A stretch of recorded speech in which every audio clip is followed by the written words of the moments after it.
Good evening, everyone, and welcome to The Bottom Line. I am Jeff Lloyd. Tonight, our special guest is Mr. John Pinder, the President of the Bahamas Public Services Union. Mr. Pinder, a privilege to welcome you to The Bottom Line. Thank you very much for joining us, and good evening. Good evening, and glad to be here. Tell the Bahamian people the state of the relationship between yourself, talking about your union, and the government of the Bahamas now as it stands today. But I think based on the negotiations that we have been going through so far, as relates to the conclusion of a final 5-year contract between the government and the union, presently the relationship is a healing one. I think is becoming a better relationship in that the government now understands the way the union has to function and its role. And I think for the most part, the government understands that they also have to communicate with the union as relates to them being an employer. And so for the most part, I think our relationship is becoming to be a better one. So the strike that was promised, or the demonstration at least that was promised by somebody, I'm not saying it was you, but was promised that there would be, in the case of Mr. Kingsley Black, the president of the teachers union, all hell to pay, you would say that's off the table? No, I wouldn't say it's off the table. I'll say the negotiations are going relatively favorable in that I think we now have better information as to some decisions that the government has made and why those decisions were made. And so for the most part, I wouldn't say it's off. I think the government realized that we were not wrong, and that was one of the reasons why we were extremely pleased with Mother Pratt's appearance, Deputy Prime Minister Cynthia Mother Pratt, in her appearance to one of those meetings. And she actually begun with an apology on behalf of the government for the manner in which the entire negotiations developed and the manner in which they were handled. And so I think that in itself showed the unionists at the table that the government now understands their role as an employer and the union's role as unionists. You were asking for two things. You first wanted the government to apologize. Mother Pratt has done that. Secondly, you wanted there to be, as a penalty for the government having broken, so to speak, this contract, for there to be some lump sum payment, some kind of penalty. Is that still on the table? Yeah, we're still hoping that the government would see the need to at least sweeten the pot for a Bahamian time, in that when negotiations are made, they're normally made between two parties, and if one party cannot live up to the obligation of the contract, normally there's a penalty attached to that, and we were just asking the government to pay a small penalty as an incentive for the civil servants having to wait for their payment that should have been due or should be due at July's payday. How much are you asking the government to pay as a penalty per person? Well, let me say, we had thrown out an amount, hoping that the government would have at least negotiated the amount down a bit, but they didn't even take any second thought to it. They automatically say no, that would be defeating their purpose. And their purpose was one that they didn't have the revenue to pay then, and with a penalty being attached, they just was of the view that that was not possible. So we're hoping that a more realistic figure would be thrown at them, with a view of them still, putting a little something there as take just some of the stress off the civil service for having to wait. Well, basically now, Mr. Pinder, you had thrown out, I think, a figure of $600. Am I correct? That is correct. What really you're looking for? 200, 150? Well, let me say, when I know you'll get the 600 if you can get it, but what are you really looking for? When the 600 was thrown out, it was not thrown out with the intention of them having to pay it at December. We was looking for that to happen before the end of the fiscal year. But I thought at least the government would have met us halfway, maybe say 300, even if they couldn't pay it December, maybe February or March of the following year, something of that sort.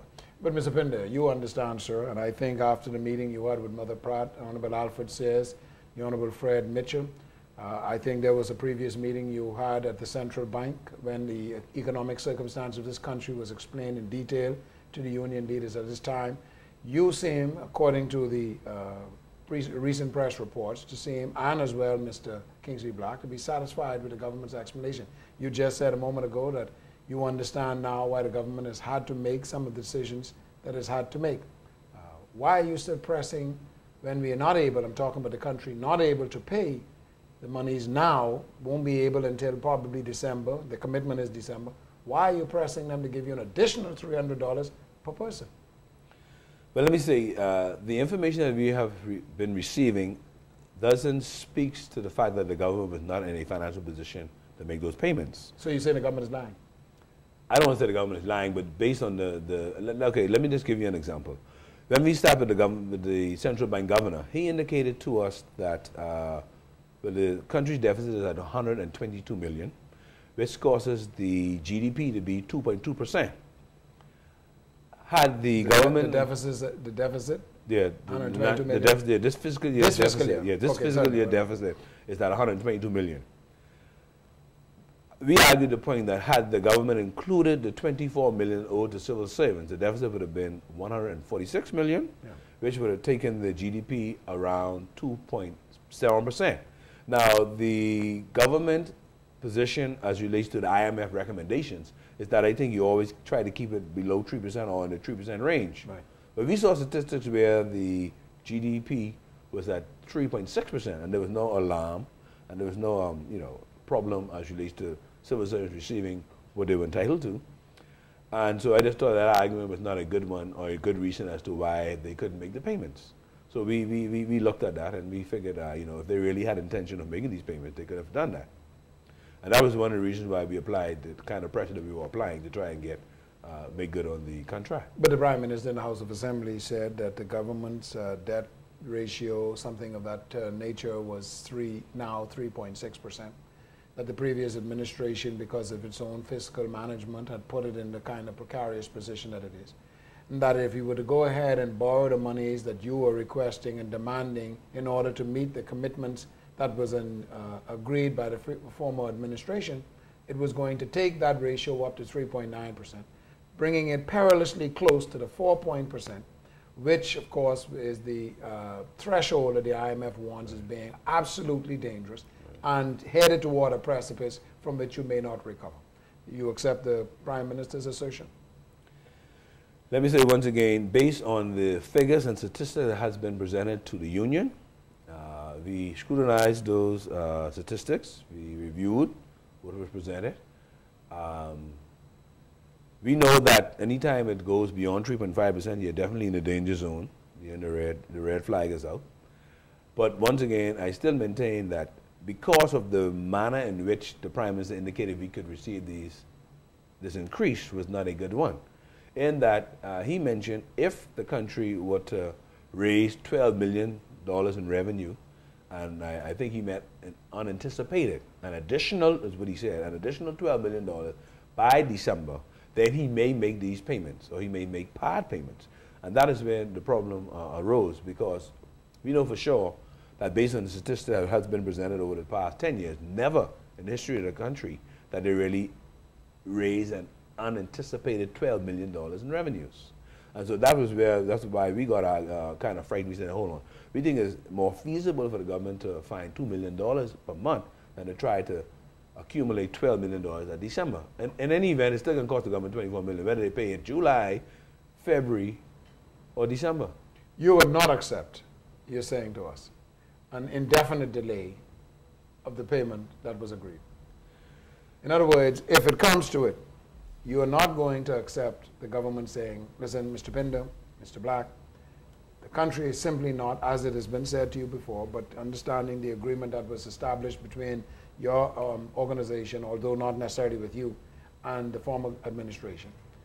You will not accept the government telling you at any point now, henceforth, that they are unable to pay this salary increase. Let me say, some information that we have received during these discussions, and I must give Minister Fred Mitchell credit for trying his best to ensure some peace and harmony between the trade unions and the government. And Mother Pratt, honesty is how I want to put that. Really caused us to now look at it in a different light. Her presence and her presentation at the negotiations, Deputy Prime Minister Mother Pratt I'm referring to, I think changed the entire atmosphere, and it gave us a new mindset. In that, it made us more aware of what the government was trying to accomplish and why they didn't want to include the $24 million increase in salaries on their books. We had promised that certain information that was revealed, we would not make it public with a view of protecting the country's interests, especially internationally. Understand. Okay, and that was one of the reasons why we had to take a more drawback approach. But we still know and expect for the government to make those payments before December. At least part of the payment is what we're asking for now. Part of the payment to be made, and we're hoping that can be made between September or October. And that's simply because, September is a very hard month for the country at large. Everybody at large. And if they can get this little $300 or $400 between September and October, it'll help them over, the back to school expenses that would have been incurred. And I just think that, they'll be appreciative of the fact that, hey, we're able to get them something in a crucial time. But Mr. Pinder, people listening to this program this evening, reading the stories about the negotiations between your union and the government, hearing the positions that you have put, and I believe a proposal that you have made, because you are itemizing it here this evening, will come away with the impression, I believe, that you and your union simply do not understand the very precarious nature of the finances and the economics of the Commonwealth of the Bahamas in summer 2003. Would that be a fair assessment, sir? No, simply because I am a government auditor. I've been a government auditor for 21 years. If there's one person at the bargaining table who understands government revenue and expenditure, the way it's handled, and budgeting, I am one of those persons, okay? That in addition to that, our members, some of our very same members who have to prepare these budgets and work at the Treasury, who have to deal with revenue and expenditure, they normally arm me with certain information. So that is the reason why when the government mentioned that the order of the day is fiscal prudence, fiscal prudence was supposed to be the order of the day. That's why we questioned some spending that we saw being expended. And that was one of the reasons why we want the public to be aware of the fact that we're not looking at the government as a government. We're looking at the government as an employer who made a contract in place, and it's his duty to honor that contract. Now, if they can't honor the contract and we are satisfied with why they can't honor the contract, then we would definitely have to wait, because we don't want to put civil servants' lives in jeopardy, jobs in jeopardy. We don't want to wish to cause our country's economy or our dollar to devalue because we are fighting the government for 24 million. No. Based on the statistics that has been presented, and a review of those statistics indicate that the government could make those payments without any drastic impact on the country or even increasing taxes. You're saying to me, sir, as I listen to you, that the government has not been honest with you. The government has not been level. It's not come clean. They're not providing you with all the information. And you know this because, one, you are trained in this and you can read, obviously, balance sheets and economic statements. Secondly, your membership having to work in the government itself and work in these very sensitive areas where economic information is readily available to them by virtue of that employment, no better than what is now being led to your union by the government. Is that true? Well, let me say, they have now begun to be more honest and upfront with exactly the way the government would like to carry out its mandate for this fiscal year. So I think we are beginning to accept it a little more now. However, the bottom line still remains with our membership as to the direction in which they would like for us to go. I'm elected by those members, and those members expect me to represent them as best I can. I will not mislead them. I will not put the country's physical position in any financial position in any jeopardy to ensure that, just to get some increase in salaries. I want to ensure that the decisions we make are in the best interest of our membership and our country.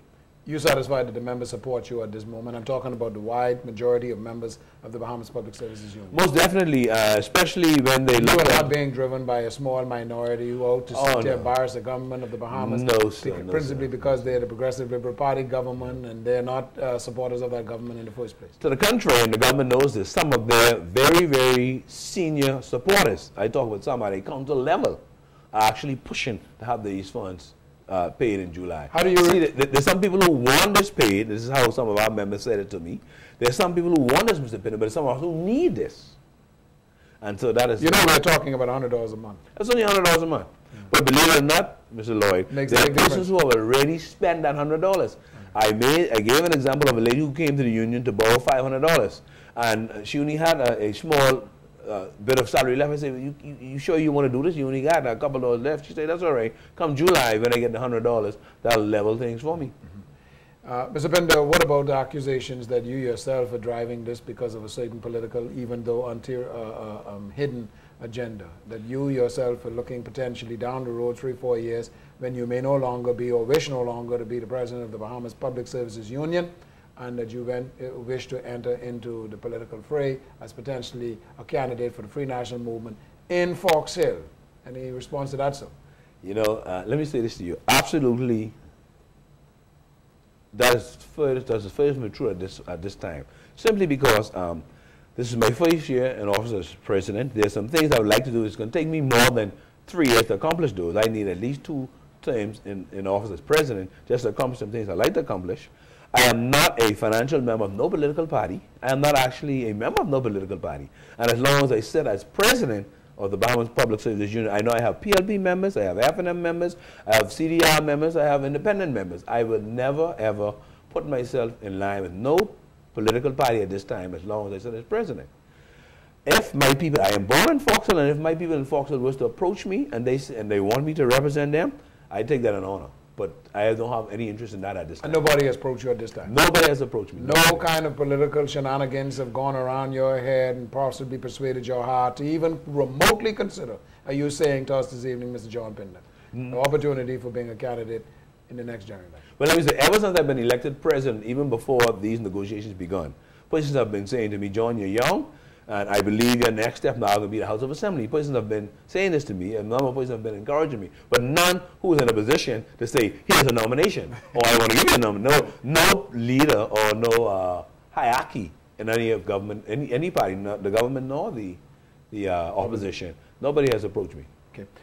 I want to bring your attention, Mr. Pinder, a comment that was made by the Minister for Labor and Immigration, the Honorable Vincent Pete, and he made this in the House of Assembly when he made his contribution to the budget debate. And he said the following, I quote, salary increases and benefits will no longer be given across the board. This yardstick is fast becoming a thing of the past. Enhanced level of productivity will be crucial to employees receiving increased benefits and promotion. Now, there are a couple of questions coming out of this. First of all, I know you don't deal with the Minister of Labor because we have a minister responsible specifically for the public service. But you also know that this is a position that's taken by the government of the Bahamas. And I also recognize that very shortly you're going to enter into negotiations with the government for a new contract. You're mindful of the government's position with regard to productivity, particularly as it relates to the public service? Let me say, this new administration of the Bahamas Public Services Union, we are pushing for productivity to be rewarded. And I think that statement will speak to the fact that persons who produce will now be rewarded. What is killing the public service is simply this. Persons who can do the work, because they don't have the qualifications that the government or the system think they should have, is not being able to advance. They're not able to advance in the workplace, and this is demoralizing. You know, it's very, it is causing a lot of our members to take a laid-back approach. You heard persons on some of your talk shows talking about not having an increment in 10, 15 years. That's right. And these are persons who are doing the mass of the work. The line workers do the mass of the work. But just because they don't have a BA degree or an associate's degree, they're not able to move to the next level. If we're going to reward productivity in the workplace and performance, I can guarantee we'll have a more efficient public service. Now, I understand that there is really no benchmark at this time. The International Labour Organization is still struggling with particularly areas of public service as to how you determine what is productivity. I mean, in an industrial environment, a manufacturing environment, if you're now producing 20 widgets per hour, the productivity is incremental, 24 widgets per hour, 34 widgets per hour. You're going to make, as the president of the Bahamas Public Services Union, in protection of those same persons that you're describing, any proposal to the government as to how maybe you can establish a productivity yardstick? But let me say, I think the government made an excellent move in the new performance appraisal form. That form, I think, will definitely, it's a stepping stone to putting a yardstick in place to measure performance. And I am very pleased with the Minister for Public Service, Mr. Fred Mitchell, who has lived up to that obligation of causing that form to come into effect as of this month, July. That appraisal form, it's a very good form. It still needs to be tailored a bit, but for the most part, it will cause persons who be at positions functioning for a very long time to now be considered for confirmation to those positions or promoted to those areas. And so I am pleased. I believe that this new appraisal form will definitely assist in causing the 21st century appraisal to be in place. But you specifically don't have a proposal for the measurement of productivity, is my question. Yes, we, in our next contract to the government, we would do our endeavor best to put something in there to ensure that persons who are performing are rewarded. So we are presently trying to fashion something for the government to look at as a way of measuring performance. See, there's a problem when there's some persons who are very good at the calculator. Yeah. There's some persons who actually do maths in their head. Yeah. Now, you may knock out 20 problems in an hour. I might only do 15, but that doesn't necessarily mean that you're working better than me. Because when you check, maybe all 15 of mine is right, and maybe only 14 of your 20 is correct. Right. Yeah. Let's talk a little bit about your union, sir. I know we only have about another 10 minutes or so of this program, but you, before your time, the public services lost the nurses union as a part of your collective bargaining agent. I know that the air traffic controllers have also a union of their own. Is there any danger that you may start losing these various segmented portions of the public services to unions who they feel can better represent themselves because of their peculiar and unique circumstances? No, let me say the nurses that has been unionized by the nurses union are those of PHA. We still have the nurses that work for the Ministry of Health. For the most part, I don't see us, I think we have actually been increasing membership. I think we have increased membership by at least 10, 15% within the past year. And members are joining every day. I don't see us losing members. I see us gaining members. As a matter of fact, I believe some of those who pull away is expected to come back. But we don't want to appear to be union busters. We keep preaching that there's strength in unity and there's power in numbers. And so it may be wise for unions to recognize that when we are under one umbrella, it gives us more power and more strength in negotiations. And so I can only see us increasing membership. Now, Mr. Pinder, you know, you were elected, you replaced Mr. McDonough, and every single member, quote unquote, of your slate, and I know you didn't go there with a particular slate as such, but every member of the persons who you would have liked to see become officers within the union, kind of work a team if you did not get elected. Do you see yourself as having, as the president of this union, having a tough road to hoe? I do have a tough road to hold, and there are a bit of internal problems, but I think we'll iron them out. It's just that, for the most part, the officers that I have, they have to get used to my style of management. I am a person, I don't like to procrastinate on things that I can get done, if I can get that done. And sometimes I get into a little problem where I go and execute certain business and only do a check with a number of officers by phone rather than calling a meeting. And sometimes emergency situations cause this to happen. I have a very diverse team and they're qualified. I believe given in time they will all have the union experience to actually take on leadership roles in the union. I think for the most part we just need to develop to be more unionist than just having good education. So there is a mindset that all of them have the necessary education to be able to do some leadership, but they just need to develop more as unionists. For the most part, I think the small problems that we had in the beginning has been ironed out, they're ironing out as we go. And I believe by September we'll all be on one accord and we'll push the organization forward for the next 2 years. Would any of this dissension, and I say dissension with a certain quotation, and I know that means that there's no big fights going on, but certainly not everybody, as I understand, on the same page, as you just admitted yourself. But has any of this contributed to possibly what some people feel like there's a split in the public service union?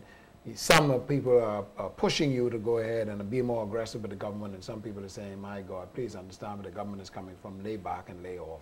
Is that as a result of this kind of split that you all have, or division, a little bit of dissension you have at the executive level? No, I don't think we have a split per se. And when I do go into negotiations, we are all on one accord. We had a briefing prior to going to the meeting with the cabinet. That's on the eve of the budget communication. And we all agreed to, listen, when we speak to the government, we'll ask them to make good on their contract. So we all was in agreement with that. There are one or two officers who, would not be able or know how to draw the line between politics and being a unionist. And that is where a bit of a problem arises. But for the most part, we're able to control that. Because we operate in a democratic way.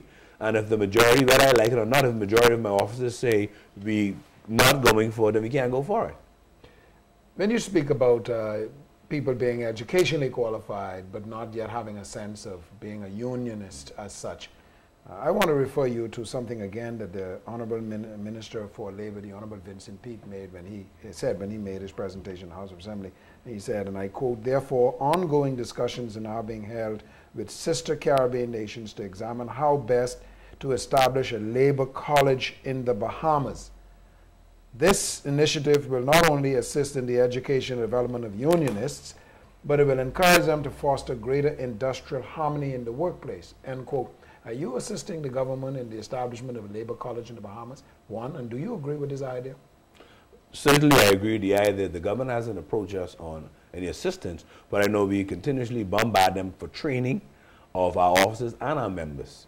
The PSI, Public Sector International, they for the most part have a college in place, a labor college in place, from which we can give scholarships or send our officers to attend to upgrade themselves as relates to industrial relations. And we normally sit on courses that is being offered. I know the Macquarie Institute had offered a course where they had one of the ILO leaders came and he did a series on, 6-week series on industrial relations, and most of our officers took advantage of that. So the training is necessary. Yes, I agree with him, the training is necessary. There again, all of us, except for the Secretary General, new to our positions, even though I have been in the trade union movement as treasurer, but I've never been president, and most of the officers that hold posts have never been at those positions. And so when you get at that level, there's a need for training, but we continuously send our members, our officers, to various different conferences so they can get this training, get this exposure. And so that is one of the reasons. So you applaud the government for this initiative? Yes, and I hope they would consult with us to help to formulate such a college. You know that in the former administration, Mr. Pinder, although you were not a union leader at that time, there was tremendous disharmony in the workplace. On the radio show Issues of the Day, which I host during the midday show, the minister, again, Vincent Pete, indicated that unlike any other time in the history of the Bahamas, there's more industrial peace in the Commonwealth of the Bahamas than at any time in living memory. Do you agree? I think so. I think the government has taken a proactive approach for the most part to unions. The first conference I attended after being elected president was in Jamaica, and it was a Promalco, which the Caribbean unions promote management labor relationships, where the unions actually work with management hand in hand to ensure industrial harmony.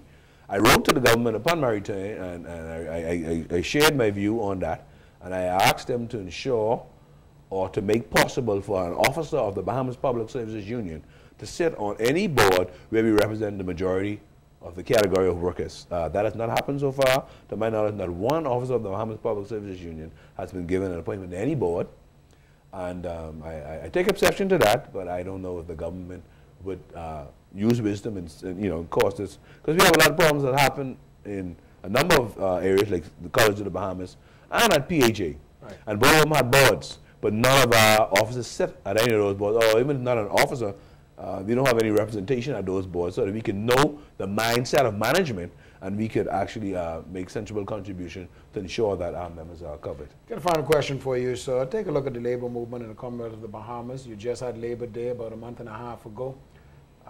When you look at the quality of leadership that you have, the relationships between employers and employees, labor and capital, and what the Ingram administration tried to put in place, the Tri-4 arrangement where you have labor, capital, and employers, government working in harmony, What would you give as a final comment about the state of labor in this country right now? Do you believe that you've got a cadre of quality labor leaders? Do you think that you have a quality labor environment right now? Is it progressive? Is it advancing to your satisfaction? I think the biggest problem today, I believe we do have a good cadre of union leaders. I think the biggest problem is trying to get everybody under one umbrella. We're still fighting between NCTU and TUC as to who actually should represent labor at an international level. For the most part, the National Congress of Trade Unions has the majority of workers under their umbrella, but TUC is claiming they have more unions, right, which is yet to be proven. However, until union leaders can get together at that level and actually come together as one, we made some progress on that during Labor Day when we had NCTU, TUC, joining forces to fight globalization. And there's ever time we need to do that, but this FTA staring us right in the face. We must be on one accord in order to actually combat what is happening globally. And so I feel as though strong-headed leaders needs to look at what is most important, the workers in the workplace or them actually carrying a title. And as soon as they could come to the decision that it's more important to look after the welfare of the workers, I think we will be on the road to success. Appreciate it. Thank you. Thank you very much for our program this evening. Mr. John Pinder, the President of the Bahamas Public Services Union. Thank you all very much for joining us on The Bottom Line. I'm Jeff Lloyd. Good evening.